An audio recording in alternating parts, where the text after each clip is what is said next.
Salut les gens, c'est Starpu, on se retrouve pour une nouvelle vidéo sur les cartes AliExpress.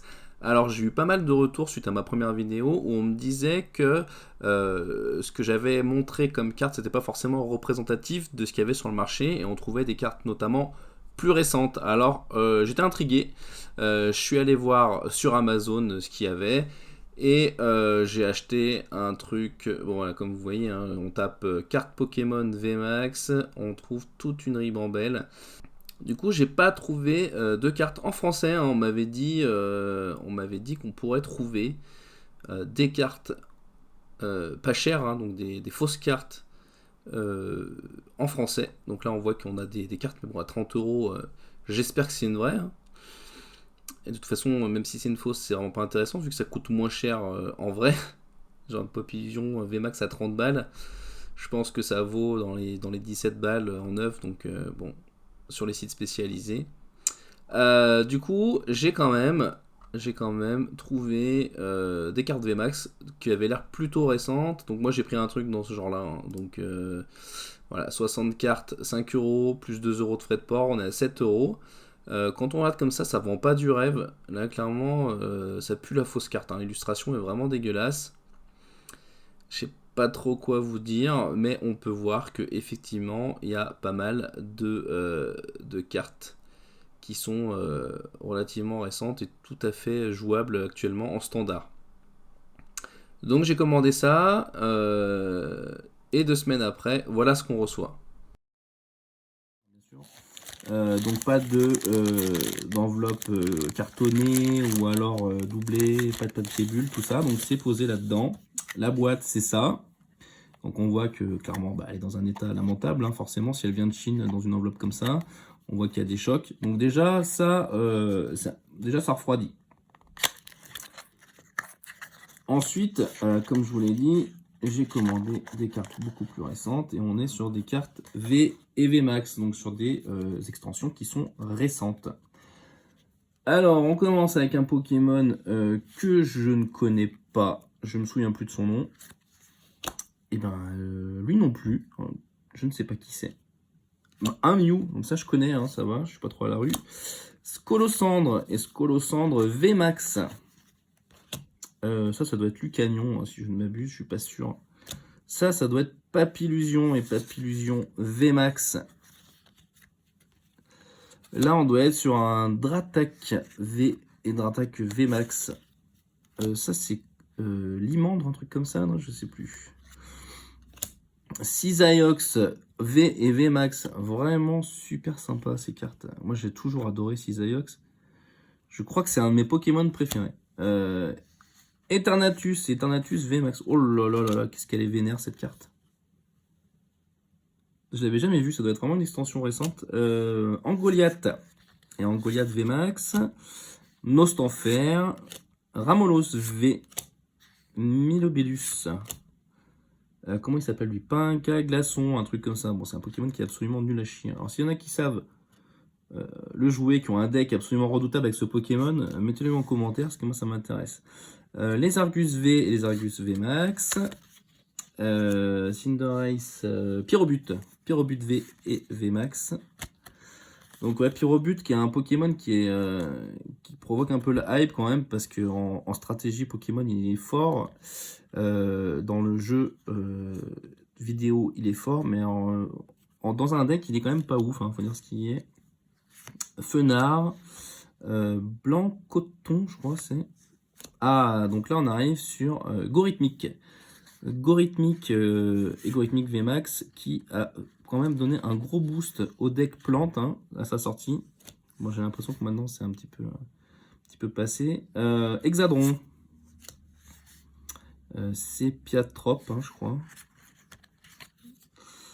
Lanceurien V et Lanceurien VMAX. Donc ça c'est juste deux cartes qui ont été dans le meilleur deck pendant plusieurs mois. Voilà, moi j'ai fait un tournoi international en ligne et le deck le plus fort de l'époque était le deck Lanceurien VMAX qui était joué par la moitié des joueurs, hein, grosso modo. Lui, je ne sais plus comment il s'appelle, c'est une carte qui est rigolote. Ça doit être Salarsen, je crois, et Salarsen VMAX. Alors ça, c'est l'Oclas. Et l'Oclas VMAX. Alors moi, j'aime beaucoup cette carte. On la voit pas trop hein, sur les tables. Par contre, j'aime bien parce que c'est encore une carte qui est dessinée à la main. Un petit peu crayonné, quoi. Parce que sinon, c'est tout du rendu 3D. Je trouve ça vraiment moche, quoi. Donc celle-là, c'est vraiment une des dernières V que je trouve vraiment cool, quoi. Victini V, qui est une carte que j'aime bien. Celebi V aussi, j'aime bien, c'est un peu dur à jouer. Sinistrail V, donc ça j'ai beaucoup joué hein, dans mes decks plantes, hein. Je trouve ça vraiment fort. Mon mouton, mon mouflon d'ailleurs peut-être. Pachiraja V Max, Dunaconda, un Dolman V Max et Dolman V. Donc ça, moi j'ai toujours trouvé ça très nul. Hein. Regirock, Culbuto V. Donc ça, c'est une carte qui a vraiment rendu fou des gens en stratégie. En stratégie, c'est vrai que c'est assez intéressant de la mettre au bon moment. Quand elle tombe dans les mains au bon moment, elle peut vraiment paralyser l'adversaire pendant un tour ou deux. Pas forcément évident à gérer. Keldeo V, Ronflex V et Ronflex V Max. Alors, Ronflex V Max qui peut être fort hein, si on a le deck qui est construit pour. Zamazenta V, Zacian V qui a terrorisé pendant une extension complète. Il a embêté tout le monde. Il n'y avait aucun moyen de gérer ce truc-là. Hein, c'était vraiment pénible. Et bien sûr, du Dracofeu et Dracofeu V Max pour la fin. Donc cette carte hein, qui a rendu fou pas mal de monde, qui a créé vraiment une hype de dingue, surtout la version full art. Moi j'avoue, je comprends pas pourquoi les gens sont dingues de Dracofeu. Ok, c'est classe, mais quand on voit qu'une carte comme ça se vendait presque 100 balles au moment de la sortie de l'extension, alors que sa valeur réelle c'est peut-être 15 balles, c'est quand même un peu fou. Donc ça tombe bien qu'on finisse là-dessus, parce que c'est une belle carte. Donc là déjà, ce qu'il faut voir par rapport à la première vidéo que je vous ai postée sur le sujet, c'est que déjà on a vraiment cette impression de foil, c'est-à-dire que on a un fond décoré avec une couche de brillant et par-dessus on a le Pokémon et les écritures en mat, ce qui fait que tout simplement la carte est tout comme une vraie quoi. Et la carte est déjà beaucoup plus lisible, elle est beaucoup plus lumineuse, elle est beaucoup plus sympa. Donc là, on a l'impression qu'il n'y a pas trop de lumière, parce que je me suis mis volontairement à la lumière du jour, hein, pour pas avoir un éclairage bien frontal qui pourrait fausser un peu le rendu. Je me suis rendu compte que sur la première vidéo, le rendu était un petit peu exagéré par la lampe. Alors du coup, je me suis dit, là, en lumière réelle, ça nous donnera un résultat un peu plus réaliste, quoi. Donc voilà, que dire? Moi, je la trouve très belle. Au niveau texture, on est assez proche d'une vraie carte. Hein. Donc, elle a la bonne élasticité, la bonne rigidité. C'est vraiment impressionnant. Moi, j'ai rien trop à dire. Ah, donc, on voit qu'elles sont légèrement cornées hein, sur les coins. Quand on voit le packaging, rien d'étonnant à ça. Ça reste cependant minime. Hein. On va dire que ce serait une vraie carte. On serait un peu dégoûté de l'avoir dans cet état. Mais bon, vu que c'est une carte qui vaut quelques centimes, c'est pas très grave. Alors je vous propose un petit comparatif. Alors ça c'est 3 cartes que j'ai piochées dans le pack que je viens de vous montrer et que j'ai slivé, hein, comme je sleeve mes propres cartes pour le jeu. Voilà. Et du coup je vais les comparer avec des cartes tirées de mon deck, voilà, qui sont ici, qui sont les vraies. Alors, déjà on va voir que globalement c'est nickel. Hein. À première vue, on voit bien hein, qu'il y a une différence, mais globalement, si je vous demande de me montrer la vraie et la fausse, ouais, donc c'est vraiment identique en main. C'est nickel. Vraiment rien à dire. Hein. C'est dingue, hein, je sais pas ce que vous en pensez. Moi, je trouve ça complètement hallucinant. Ah, du coup, on voit que les fausses ont le jaune ici qui est en brillant, alors que sur les vrais, c'est en mat. Bon, c'est un parti pris, hein. C'est vrai que si vous savez pas, si vous savez pas de base si c'est censé être brillant ou si c'est censé être mat, vous faites avoir, quoi. Alors, cependant, on va quand même regarder 2-3 différences. Sur celle-ci, notamment, on voit que celle-ci, bah, elle est un peu que... C'est pas une full art, hein. Les full art sont entièrement brillantes. Que je crois, hein, de mémoire, elles sont d'ailleurs assez moches, je trouve. Donc là, on voit que, comme les full art, elles ont une texture, un petit peu comme des empreintes digitales. Je sais pas si vous voyez, c'est pas hyper parlant peut-être. Et là, sur la fausse, bien entendu, il n'y a pas ces textures. Donc ça, c'est une première différence notable. Bon, quand on est à plus de 10 cm de la carte, franchement, ça se voit pas. Cependant, sur une carte qui n'est pas une full art, enfin qui n'est pas texturée, on voit quand même que ici on a un effet holographique qui nous montre un petit peu, je sais pas, un rayonnement d'énergie ou je sais pas ce que c'est censé être. Et on voit que la lumière est un peu renvoyée de façon pas très homogène. Donc j'ai pas les termes en optique, je risquerais de dire des conneries, donc je vais juste vous dire que c'est pas homogène, qu'il y a une espèce de variation dans le reflet. Alors qu'ici, on voit que le reflet est homogène. Donc effectivement, il y a le dessin derrière qui laisse l'impression que, mais en fait non, là ça renvoie la lumière de façon unidirectionnelle. Donc on n'a pas ce rendu holographique. Mais sur une carte comme ça, où les parties brillantes sont assez faibles, hein, quand même, l'illustration prend une bonne partie de la carte, et ben ça saute pas aux yeux tout simplement. Il faut avoir le nez dessus pour s'en rendre compte. Enfin, clairement.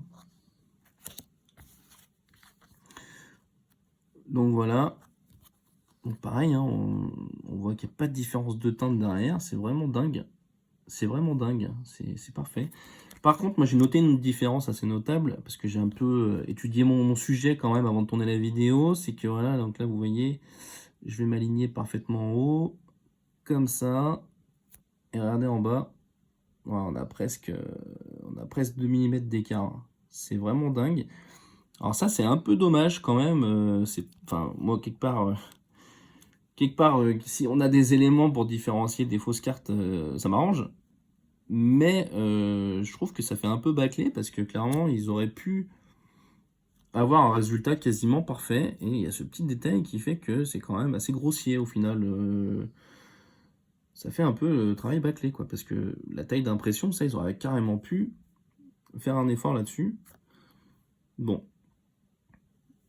Bah écoutez, moi, ça me bluffe. Moi, je trouve que c'est complètement confondable, hein, les deux. Alors moi, je vous avoue que mes neveux qui viennent me voir et qui me disent dis tonton, tu veux nous aider à regarder si c'est une vraie carte ou pas? Ben, jusqu'à maintenant, j'avais pas trop de difficultés. Là, ça va commencer à devenir compliqué, hein. Là, franchement, je suis un petit peu perplexe. Alors, là où ça va encore plus loin, c'est qu'il paraît qu'il y a ce genre de carte qui existe en français. Alors moi, j'en ai jamais vu, j'en ai pas trouvé. Et quelque part, je suis assez content que ça existe, enfin, que ce soit difficile à trouver, parce que ça me permet d'avoir une certaine sécurité quand j'achète des cartes en français, de me dire il y a quand même peu de chances que ce soit des fausses. Cependant, quand on voit ça, là, quand on voit le comparatif, j'ai envie de vous dire faites attention. Alors, si vous échangez des cartes dans les cours de récré, bon, il y a quand même forte chance que ce soit des fausses. Si vous êtes quelqu'un avec du pouvoir d'achat et que vous achetez vos cartes sur internet, là c'est plus compliqué. Moi je vous conseillerais toujours Card Market. Card Market, il y a un système de sécurité. Si vous faites remonter à Card Market que le produit est faux, vous serez remboursé et le vendeur sera banni. Par contre, si vous achetez sur Vinted ou sur eBay, faites attention. Moi, on m'a déjà remonté des gens qui se sont fait avoir sur Vinted et sur eBay. Alors pour vous permettre de vous faire un avis sur le sujet, on passe par le cours des cartes, la valeur réelle des cartes. Donc là j'ai pris un exemple un petit peu volontairement, un petit peu extrême. J'ai pris le fameux Charizard VMAX, donc voilà le Dracofeu VMAX. Donc c'est une carte qui est complètement surcotée, hein, donc voilà. Mais vous voyez qu'en état neuf, clairement, la carte arrive déjà à 60 € au minimum. Donc ça, 60 €, sachant que nous, on a payé 6 € le pack complet, hein. Là, on est à 60 € la carte. Donc là, ça vous permet bien de voir un peu le comparatif. Bon bah alors pour conclure, je suis un petit peu embêté quand même parce que on pourrait croire que par la vidéo, je vous encourage à acheter des fausses cartes. Bien sûr, c'est complètement faux, hein. Il n'y a rien qui remplace la valeur d'une vraie carte. Le fait d'avoir l'objet qui est convoité et qui est rare, hein. Donc si vous avez une fausse carte dans les mains, il n'y a rien de rare et forcément, elle n'a pas la même valeur. Sachant que moi j'achète des cartes uniquement pour jouer, hein, je suis pas trop collectionneur dans l'âme, j'achète que des vraies cartes quand même. Après, le but de cette vidéo était surtout de vous permettre de vous faire votre propre avis. J'espère que je vous ai donné assez d'éléments pour ça. Et bien écoutez, n'hésitez pas à laisser un commentaire si vous avez quelque chose à dire, à liker la vidéo si ça vous a plu. Et puis, bah, c'est pas exclu que j'en fasse une sur le même sujet dans le futur, hein, si on a des évolutions sur la qualité des cartes ou sur le prix des cartes. Donc voilà. Et bien écoutez, merci à tous d'avoir suivi cette vidéo. Et puis bah, à la prochaine.